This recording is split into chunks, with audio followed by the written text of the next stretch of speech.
Donc, avant de débuter ce conseil municipal, vous dire que nous avons eu la tristesse d'apprendre le décès de M. Michel Gallet, qui a été pendant de nombreuses années membre du CCS et puis qui a participé dans de nombreuses associations à la Côte-Atlantique.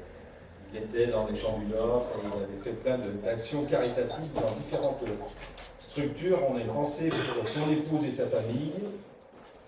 Nous avons eu la joie d'avoir parmi nos agents deux nouveaux mariés, deux jeunes mariés. Benjamin Villiers, qui est agent des services techniques, s'est marié le 27 juillet. Et Laura Boiteau, qui est agente de la police municipale, qui vient de se marier le 7 septembre 2024. On leur adresse tous nos vœux de bonheur. Et puis Béatrice Gaillard, qui est au service RH, a la chance d'avoir maintenant d'être grand-mère, puisqu'elle est née un petit Kélion. Et donc on lui adresse nos félicitations. Concernant le conseil municipal précédent, vous m'aviez posé une question, Madame Mania, sur les comptes d'Aïda. On peut savoir, donc, Renseignement Prix, c'est un établissement public à caractère culturel qu'on appelle un EPCC. C'est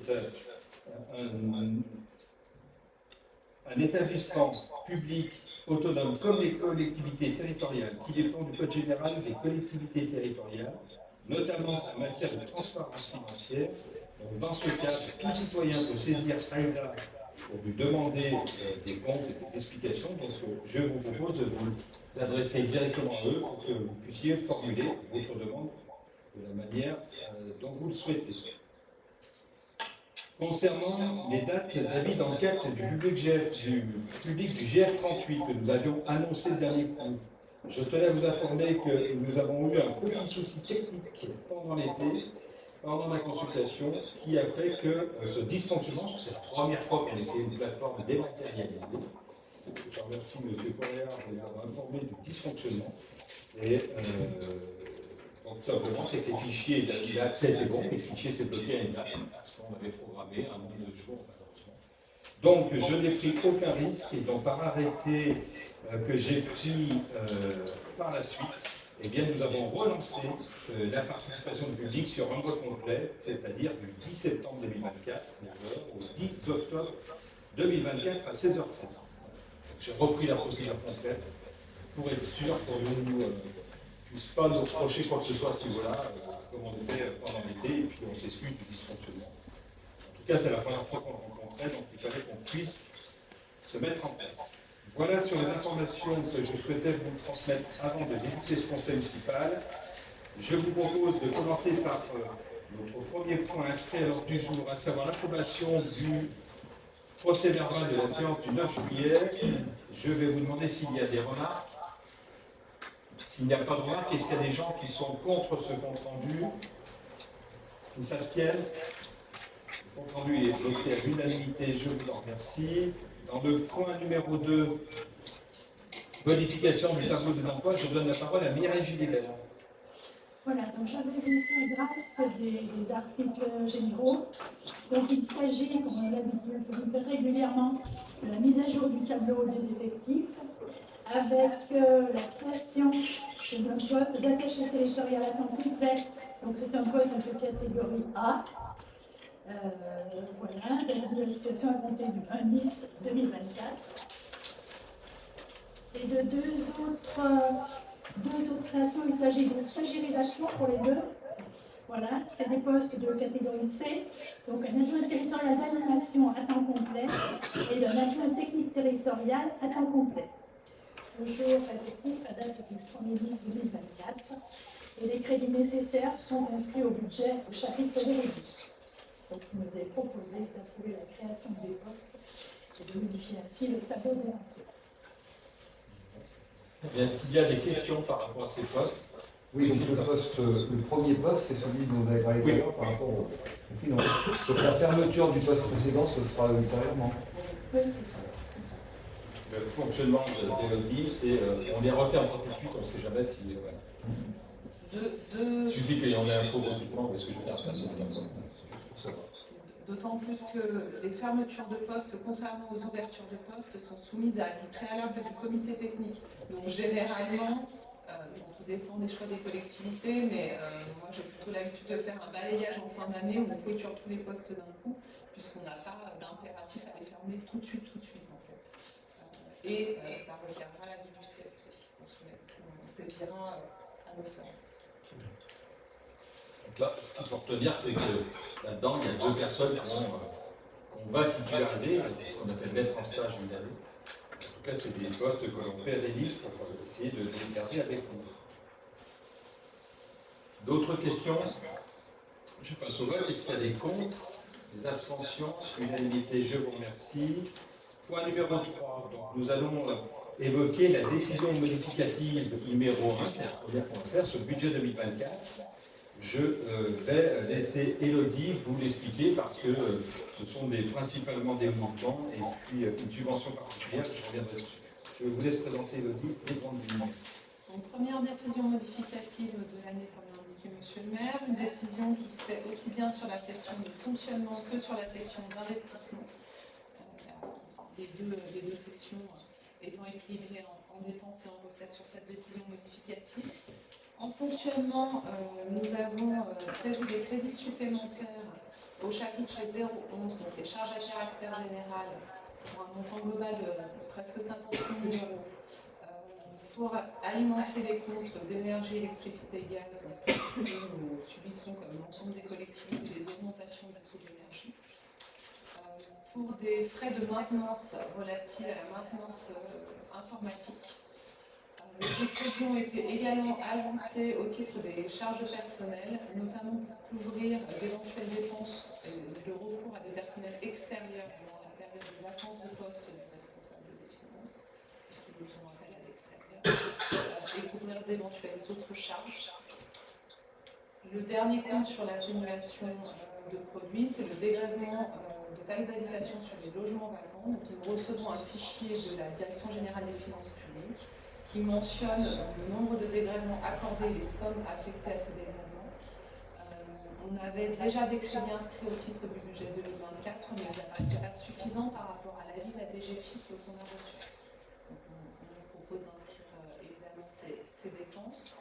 Côté recettes de fonctionnement, cette décision modificative est équilibrée par un important avoir en notre produit de gestion courante qui correspond à un avoir EDF. On a eu des échanges assez longs avec EDF pour des surfacturations, en tout cas de la facturation sur des équipements dont nous revenons. Donc là, on a encaissé un montant assez important d'avoir pour 118 500 €. Un chèque qui nous a été remis d'un montant de 118 500 € qui a été déposé évidemment immédiatement au service de gestion comptable.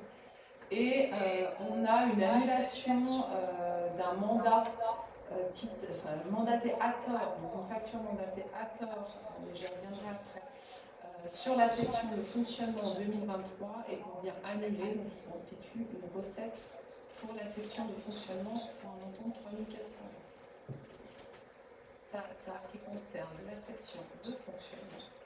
Sur la section d'investissement, décision modificative à hauteur de 205 170 €. On vient régulariser une question de cautionnement de un montant de 100 €, donc assez peu significatif.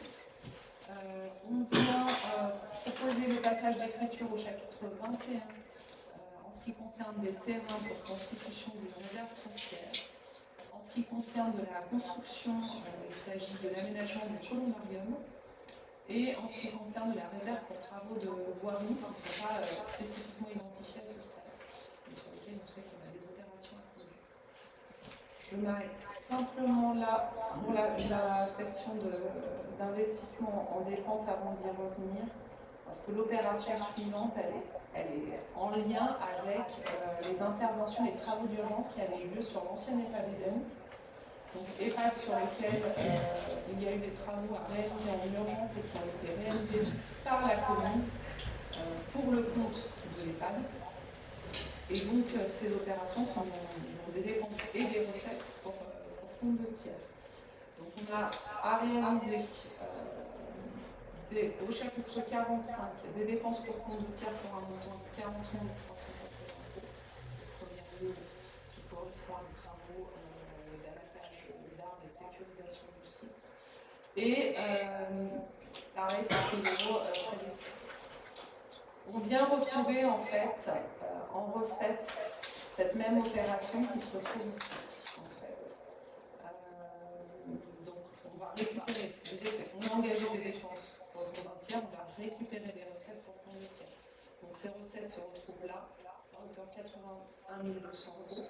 Le montant est différent parce que dans les prévisions budgétaires initiales, on avait déjà prévu des dépenses au chapitre 45. Ce qui explique la différence entre les 81 200 € et les 45 380 €. Les frais d'études qui apparaissent en recette ici, pour 39 960 €, ça constitue en fait en réalité une annulation de la dépense qui avait été comptabilisée à tort au chapitre 20 et qui en fait est ici. Si vous voyez le 43 380 €, c'est un peu technique. Il prend en compte nos frais d'études pour 36 960 € qu'on n'a pas bien appliqué budgétairement et les 3 420 € de mandat annulé sur les exercices antérieurs. Pour pouvoir passer les écritures correspondantes, on a travaillé avec le service de gestion comptable qui nous a bien confirmé qu'on devait repasser ces frais d'études comme étant une recette, ce qui va annuler notre dépense comptable. Pour le reste de ces recettes d'investissement, on a reçu une subvention d'investissement d'un montant de 87 010 € qui correspond à une subvention des services de l'État au titre de la DSIL. Ce qui nous équilibre notre décision modificative à 205 170 € en investissement. La Commission des finances a examiné la semaine dernière cette décision modificative. Très bien. Donc voilà sur l'explication technique. Donc retenez, hein, là, on est en train d'ajuster nos prévisions. Donc, des fois, on parle de facturation, c'est parce qu'on a déjà les sommes, donc on a à payer des choses, mais quand on a des prévisions déjà suffisantes, on prend en compte. C'est comme ça que ça ne paraît pas équilibré, mais si on prend la totalité, c'est équilibré. Et l'opération, ce qu'on appelle nous, chapitre 45, opération de tiers, c'est quand on intervient sur quelque chose qui ne nous appartient pas. En rappelant que c'est ce débat que nous avons eu pour intervenir en urgence sur la sécurisation de l'ancienne EDAN. Voilà, par rapport à cette explication technique, est-ce qu'il y a des questions ou interventions? Oui, c'était juste pour revenir sur en fonctionnement, sur les charges de personnel. Les 60 000 €, ça concerne uniquement les prestations par rapport aux finances ou il y a aussi d'autres... Non, non. En fait, la décision modificative, elle a été équilibrée par mesure de prudence plutôt sur le chapitre 012 au regard de la consommation budgétaire. Quand on a construit l'ADM, très clairement d'ailleurs, vous voyez le montant et c'est un montant global. On l'a mis sur la ligne notre personnel extérieur, elle pourra venir abonder le reste du chapitre 012. On n'est pas sur ce montant-là de prestations extérieures. Très clairement, on est sur un montant bien inférieur par mesure de prudence qu'on a mis sur cette ligne-là. Mais il n'y aura pas de consommation à cette hauteur-là, si c'est le sens de la question. Non, bien sûr. Non, quand il arrive une nouvelle directrice, à juste titre, elle n'a pas une vision globale de l'exercice, on peut faire avoir une démarche de manœuvre, pas se trouver coincé pour quelques heures. D'autres questions? Madame Malia. Alors, c'est plutôt une remarque, une interrogation qu'on a eue sur le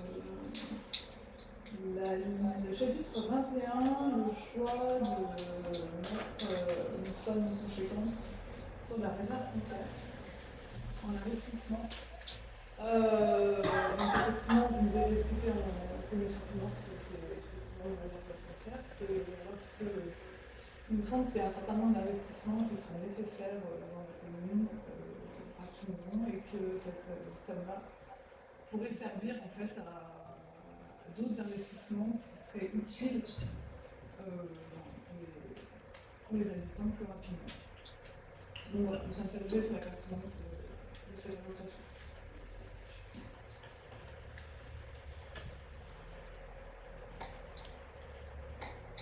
Je crois qu'on va réfléchir. Tout à fait. il y a toujours, quand on a des crédits comme ça supplémentaires, il faut toujours décider de les affecter des choses, sachant qu'on a toujours le regret de ne pas financer les autres. Donc, vous avez raison qu'on peut s'interroger sur quel projet on peut les porter.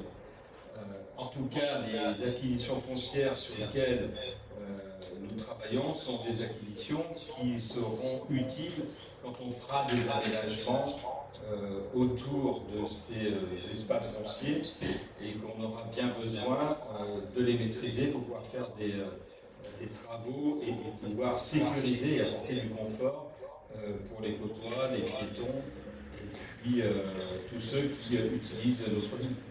C'est un terrain qui est en lien avec un projet existant de la commune. On est en discussion sur 2 fonciers principalement. Donc on attend, je vous l'ai déjà expliqué en commission, je ne souhaite pas afficher de manière très claire les choses parce que ça ne peut ne faire que monter les prix. Je ne souhaite pas faire monter les prix. Je ne veux pas non plus que, n'ayant pas d'accord ferme avec ces différents partenaires, je ne veux pas faire d'annonce inutile à ce niveau-là. Donc c'est pour ça que je ne souhaite pas ça, mais je souhaite expliquer, je ne souhaite pas expliquer. Pour autant, mon souhait de les inscrire, parce que comme les collectivités ne sont pas très rapides pour payer, qu'aujourd'hui ce qui compte pour les personnes, c'est d'avoir rapidement leur argent, je souhaite qu'on ait les crédits nécessaires. C'est pour ça que je budgétise une somme sur du foncier, parce que ça me paraît nécessaire. Je ne suis pas sûr que vous avez répondu à ma question, si c'est lié à des projets qui sont en train de se réaliser ou qui vont se réaliser. En tout cas, les 2 sont liés avec des projets que nous allons réaliser. Oui, c'est pas la réserve dans un endroit où il n'y a aucun projet. C'est la proximité de l'équipement existant. Il faut juste nous laisser du temps qu'on puisse concrétiser les actions. Et quand on les présentera, je pense que vous pourrez comprendre qu'ils ont un intérêt à ce qu'on fasse cette acquisition. Vous comprenez qu'on s'interroge. Mais je le comprends parfaitement. Je confirme les propos du maire, la discussion est longue et compliquée. Il y a des petites découvertes. Donc j'expliquerai tout lors du projet de délibération et j'expliquerai en commission. On sera patient.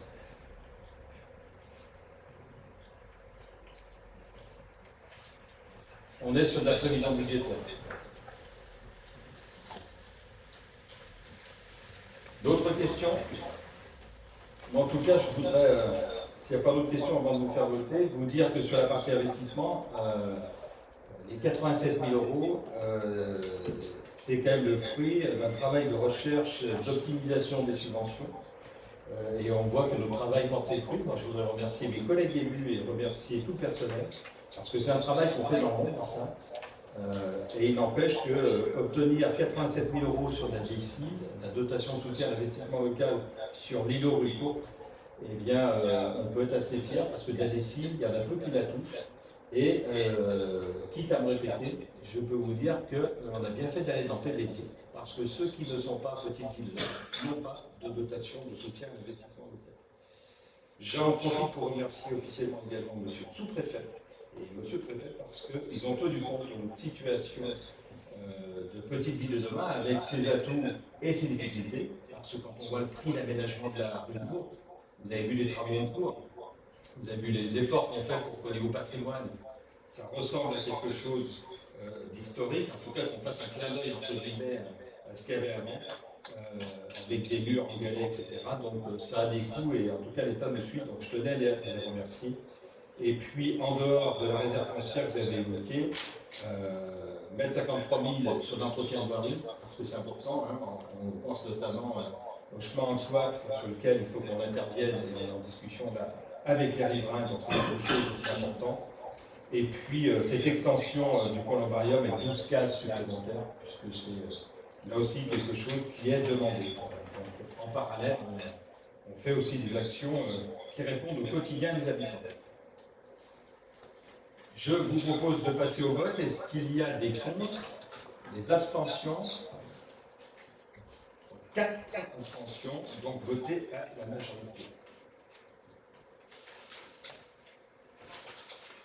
Merci. Merci. Point numéro 4. Nous sommes en admission en non-valeur. Alors, vous savez que nous traitons régulièrement des créances irrécouvrables qui correspondent à des titres qu'on a émis, mais qu'on n'arrive pas, malgré le travail du comptable public, à recouvrer parce qu'il y a plein de raisons qui font que derrière, on n'arrive pas à retrouver, soit des fois c'est des personnes, soit des fois les personnes sont décédées, elles n'ont pas d'héritier, elles n'ont pas d'éléments qui nous permettent de poursuivre. Donc, dans ce cadre d'échec de tentative de recouvrement, on vous propose de prononcer l'admission en non-valeur de 18 titres pour un montant de 1 198,61 € et ça, c'est pour l'année 2003, concernant des titres en 2019 et 2021, et 21 titres pour un montant de 1 189,61 € pour l'année 2024. Là aussi, ce sont des titres entre 2019 et 2023, donc un peu plus. C'est plein, quand vous faites la division du nombre de titres, par rapport au montant des sommes sont faibles, c'est principalement des frais de quanti, et on a un nouveau service général de compta qui épure tout un tas de choses, et je vous rappelle qu'on est passé à l'M57, et donc en fait on épure tous les anciens comptes, et donc on est en train de régulariser beaucoup de choses comme ça, pour que les comptes soient en conformité, parce que des fois, c'est vrai, quand il reste 2 centimes, 1 euro, 2 euros, on les met de côté, puis on les traitera plus tard, et puis on les traite. Et là-dedans, il y a un titre qui concerne une redevance d'occupation du domaine public et des mises en fourrière, bien entendu, où les personnes ne donnent pas suite et ne récupèrent pas leur voiture qui est ensuite détruite. Voilà, je réponds à vos questions. Pas de questions? Il y a des contre, des abstentions, unanimité, je vous remercie. Point numéro 5, convention de partenariat avec la MJC et la ville pour l'année 2024-2025. Je donne la parole à Sébastien Béthel. Merci, monsieur le maire. Donc, effectivement, on vous propose de reconduire tout simplement la convention qui lie la ville avec la MJC à l'identique. Donc, ça, c'est une convention qu'on passe chaque année. Donc, le montant qu'on propose cette année, je vous rappelle, c'est un montant qui est indexé chaque année. Cette année, on propose 20 487,63 €. Pour les voir, l'année dernière, on avait 19 877,28 €.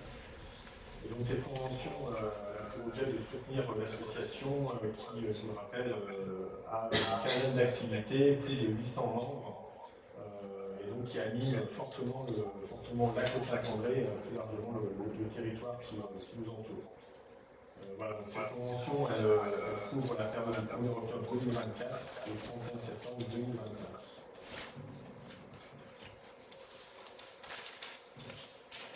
Très bien. Question? Ça, c'est juste pour savoir par rapport à l'autre convention des locaux, parce que même si ça arrête, je crois, à la même date, on la passera plus tard. Donc en fait, on s'est rendu compte que c'est une délégation qu'on a donnée au maire, et donc ça rentre dans ce cadre. Donc, en fait, donc ça a été fait. Mais c'est reconduit de la même façon. Et ça fera partie des décisions qui seront présentées, alors pas forcément sur celui d'après, parce qu'elle n'a pas été encore signée.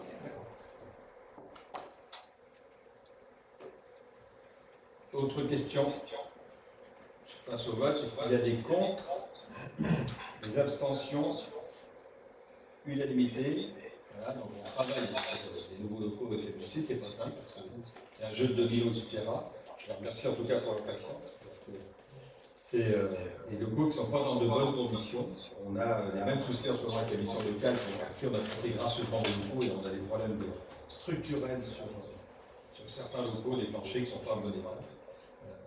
Mais en rappelant que la MJC c'est plus de 1000 adhérents, donc ils nous font une animation importante de la ville. Et on a une pensée pour les Jeux de la savate qui, ce week-end, si je ne dis pas de bêtises, représentent la France. Championnat du niveau européen. Ils sont européens. Pas ce week-end, en tout cas, ils jouent la. C'est ce week-end. Parce qu'en fait, voilà, avec la boxe savate, ils sont toujours à un niveau que je comprends pas. On les félicite, mais ils ont toujours une compétition après. On a dit qu'on leur ferait une mise en valeur quand on aura à peu près les résultats de tous les niveaux surmontés. En tout cas, c'est une très très belle école de boxe. Point numéro 6, subvention à l'association Aide et Soins pour l'année 2024. Sébastien.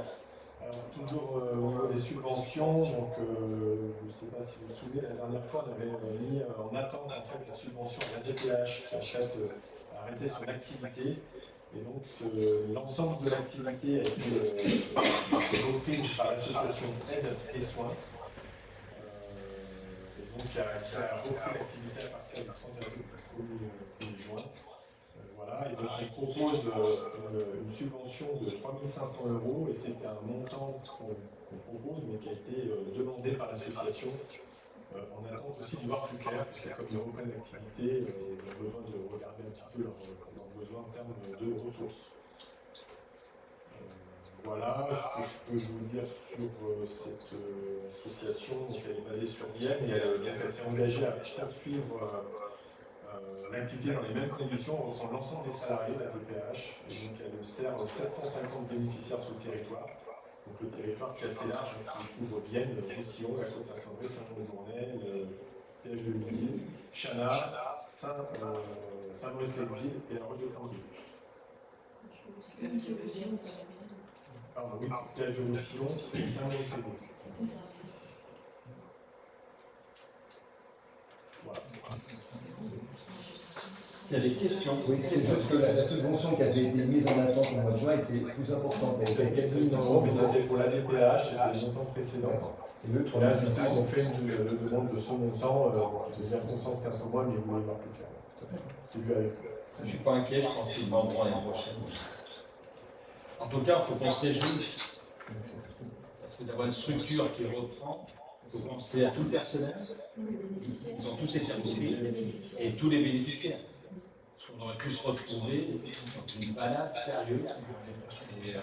Et en tout cas, ce sont des personnes qu'on a rencontrées. Moi, j'ai rencontré le directeur. Et c'est vrai qu'ils sont plein de projets, plein d'envie. On a de la chance. Parce que c'est là qu'on voit qu'à un moment donné, on n'est quand même pas dans un territoire aussi perdu qu'on veut nous le dire certaines fois. Parce qu'on a un dynamisme, notamment en Isère, qui fait que derrière, il y a des associations qui reprennent le flambeau. Et moi, je les félicite parce que on aurait pu se trouver mal de ne pas pouvoir accompagner correctement des personnes et laisser des gens se faire. Est-ce qu'il y a des questions? Question 1, je vais passer au vote. Est-ce qu'il y a des contre? Des abstentions? Voté à l'unanimité également, je vous remercie. Point numéro 7, on va passer la convention de partenariat, comme on a l'habitude, avec le CDBC, le Centre départemental de la promotion du cinéma et la ville de la Côte-Saint-André pour l'année 2024-2025. Je donne la parole à Catherine Locke. Merci. Alors, c'est donc le renouvellement d'une convention que l'on connaît bien, puisque c'est la 3e depuis ce mandat. En effet, il n'y a pas eu pendant le Covid, mais depuis, ça fait la 3e fois. Donc, cette convention, elle est entre le Centre départemental de la promotion du cinéma et la ville. Elle établit donc l'organisation des projections de cinéma qui sont à destination donc, du tout public d'une part et d'autre part pour les scolaires dans le cadre de l'éducation à l'image. Donc c'est la même chose que d'habitude, que les deux précédentes.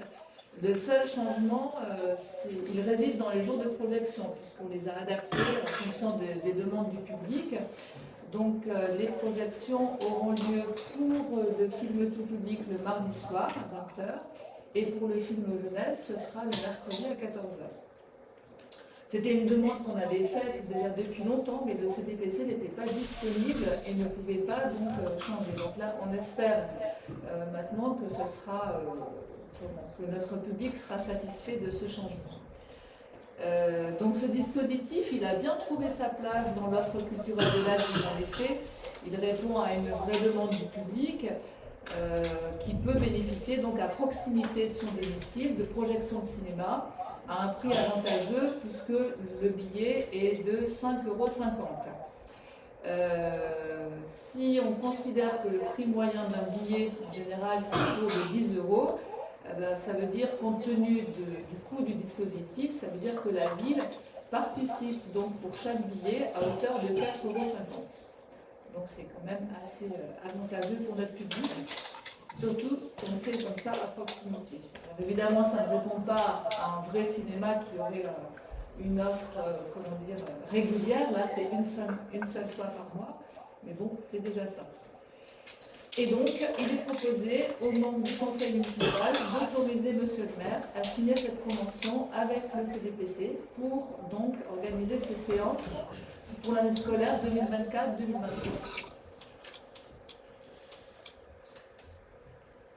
Il y a des questions?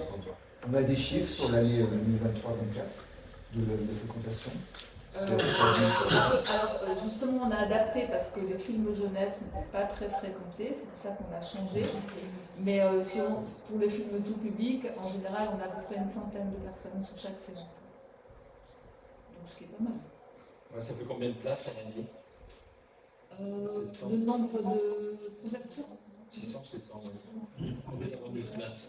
on en fait à peu près 7-8 par an. Ouais, non, je vais dire 700, hein, 700.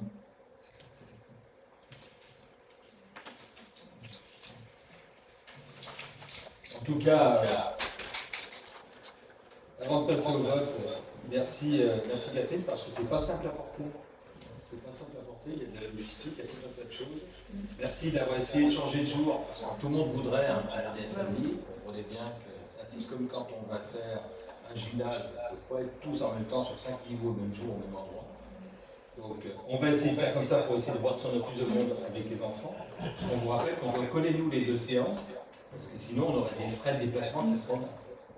Donc, et puis on reste sur une vocation d'éducation, parce qu'on est sur un territoire éducatif. Donc, merci Catherine, merci Sylvie aussi, parce que c'est le bon nom, puisqu'il faut le porter en logistique, dans le choix des films et tout ce qui va. Et puis je voudrais faire un remerciement particulier au lycée agricole et à la région Auvergne-Rhône-Alpes qui nous prêtent leur salle et qui finalement est pas mal adaptée. On peut être mieux assis à l'endroit. Donc ceux qui ont connu à l'époque le ciné de club, les derniers temps, qui étaient pas plus mal assis que. Voilà. Hein, fois je pose, bah, ça peut faire, mais au moins tu tiens. Voilà. Donc, en tout cas de cause, on a trouvé un compromis. Voilà, c'est sûr, hein, mais on n'a pas les capacités à se faire un cinéma. Et les cinémas aujourd'hui, il y en a peu qui se créent parce que c'est compliqué à faire. Donc, on maintient cette offre, coûte que coûte, en y mettant avec 6 000 €. Tu as raison, Catherine. On a fait le calcul au nombre de places, et ça coûte à peu près 10 € de billet. Les gens mettent 5,50, on met 4,50. On contribue à la culture sur notre territoire et on tord le cou à ceux qui pensent qu'il s'y fait peu de choses. Pas d'intervention, passe au vote. Est-ce qu'il y a des contre? Des abstentions? Unanimité? Je vous remercie. Nous avons épuisé l'ordre du jour. Je dois, dans les informations diverses, vous donner quelques précisions.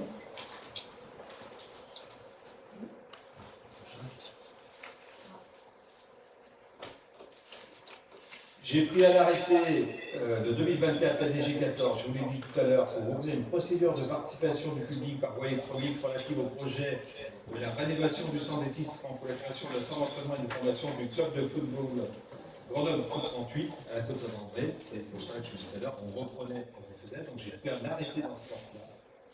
Nous avons pris j'ai pris au nom du conseil municipal plusieurs décisions.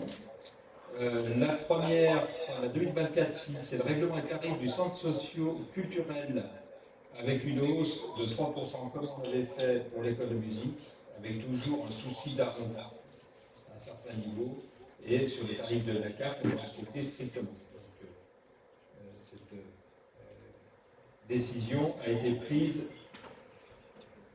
le 10 juillet, ce qui a permis de faire les inscriptions. Nous avons évoqué tout à l'heure avec la nouvelle association Aide et Soins une subvention. Dans ma décision 2024-07, j'ai passé un bail avec l'association Aide et Soins qui remplace la PAH dans les locaux des sources. C'est une convention qui va jusqu'à la fin de l'année. Puisqu'on est en discussion avec la page pour que la page achète la totalité du bâtiment. Donc apparemment c'est passé un conseil d'administration, j'attends toujours l'écrit depuis 3 mois, mais dès que j'ai l'écrit, je vous dirai comment on engage les choses avec la page, puisque la page souhaitait s'agrandir et qui sont en difficulté dans les accompagnements.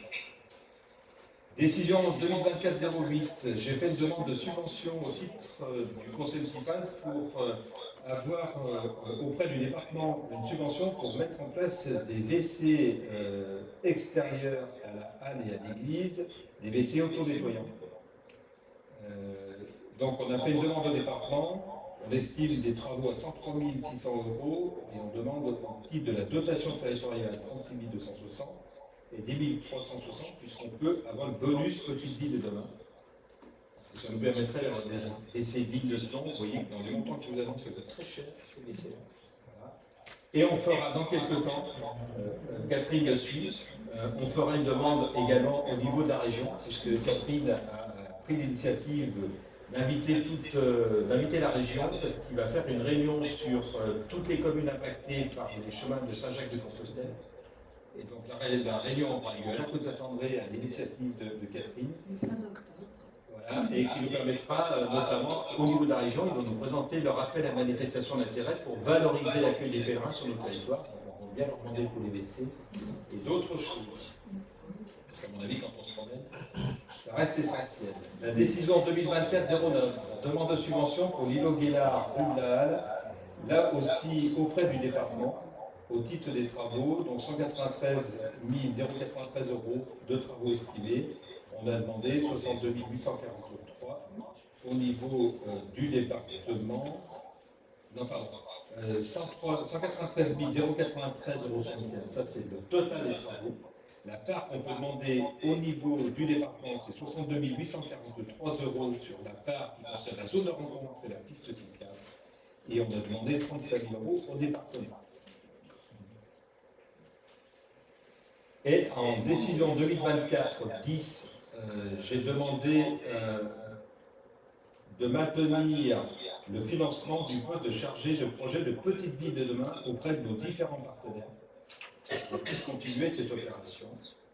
Voilà, et on va attendre, mais en théorie, il y a un nouveau programme qui s'appelle PVD+, qui permettrait d'avoir un accompagnement tant en termes de calcul de notre plan pluriannuel d'investissement, de soutien à l'ingénierie, donc il y a tout un tas de choses qui sont en train de se monter.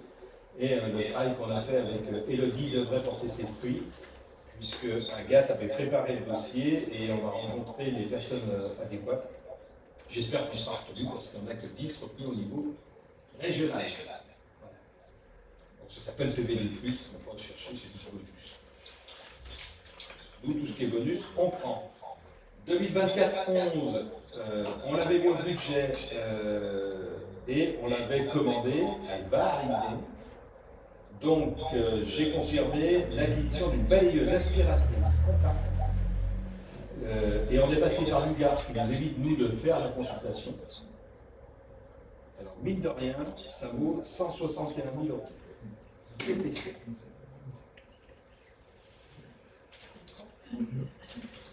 C'est une grosse voiture. Ouais, oui, mais ça se peut. Alors, c'est comme ça. Hein. Alors, pourquoi on a fait ça? Parce que quand je suis arrivé en 2014, la balayeuse avait été commandée et on l'a payée et elle a fait 10 ans. Sauf qu'en fait, tout ce qu'on trouve par terre, les canettes, etc., ça s'use très vite, très très vite. Et on est en permanence en train de changer les balais, etc. Il y a toujours de l'hydraulique. Voilà. Donc une machine, quand elle commence à vieillir, il vaut mieux la changer. Quand on a vu, là, ça commence à coûter cher à chaque fois et elle est mobilisée. Donc on a pris la décision de la renouveler pour avoir des rues le plus propre. L'idéal en termes de propreté, c'est que les gens ne jettent pas des choses. Voilà. Donc ça, c'est les décisions que j'ai prises au titre de ma délégation. Excusez-moi, est-ce qu'on peut avoir juste une précision sur l'îlot Guénard, parce que vous avez dit 2 sommes de subvention pour le département, 62 000 et 35 000, donc du coup on a été un peu perdu. Non, alors oui, je reprends. 193 093 hors taxe, ça c'est le montant des travaux. Là-dedans, il faut qu'on ait détaillé la part que le département prend en charge, qui est 62 843 €. Je fais cadeau des centimes. Ça, c'est la part des travaux qui concernent la zone de rencontre et la piste cyclable, puisque le département ne prend que ça en charge, par les partenaires. Et donc là-dedans, sur ces 62 843, on est allé demander 35 000 €. Qui est le montant plafond qui va être demandé sur cette opération d'énergie. Oui, c'est bon. Parce qu'en fait, si vous voulez, pour le département, on doit distinguer la partie qui les concerne. Ils ne prennent pas que ce de la route. Là, on fait une zone de rencontre. Vous allez voir, on a été cet après-midi, on a passé avec Élodie, on a passé 2 heures avec le sous-préfet. parce que vous sera présenté là prochainement l'avancée sur la case diagnose. Et aujourd'hui, il faut la subtilité dans la manière dont on présente les dossiers. Parce que de la manière dont vous les amenez, ils vous les subventionnent plus ou moins. Parce que faut que ça soit des termes qui correspondent à les lignes de financement qui sont. S'il n'y a que ça, on peut s'adapter. Voilà sur les informations diverses que je voulais vous donner en termes de décision de délégation. Pas d'autres questions par rapport à ça? Vous annoncez que les dates des prochains conseils, on vous les a données 31 octobre 2024 et 19 décembre 2024.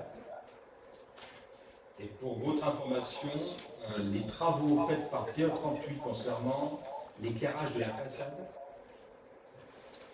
sont finalisés. Voilà. On attendait un événement un peu spécial pour les lancer.